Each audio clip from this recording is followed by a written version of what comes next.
Well, the basic thing about our court system is it's adversarial and quite a destructive process, because parties in building their cases have to try and pick holes or destroy the other party's case. Mediation, on the other hand, involves the parties getting together with a neutral person, the mediator, who will assist them to try and systematically isolate issues and explore options to achieve a resolution outside the court process.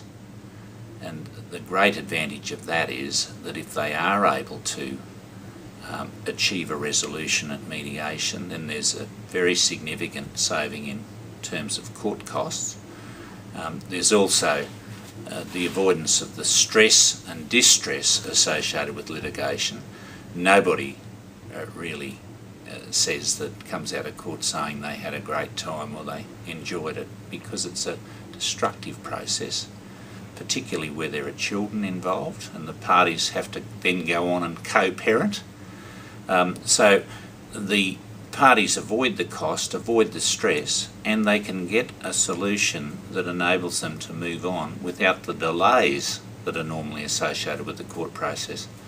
So there are very considerable advantages for parties if they are able to engage successfully in mediation. Parties have the power, as it were. If there's any solution to be found, it's got to come from the parties themselves. The mediator doesn't have a magic wand, and it's a clear distinction between mediation and the court process, because at court the parties go to the third person, the judge, and ask that person to try and or to make a decision for them because they're unable to make one themselves. So it's a very different process, but at mediation the parties are very much in control of the outcome.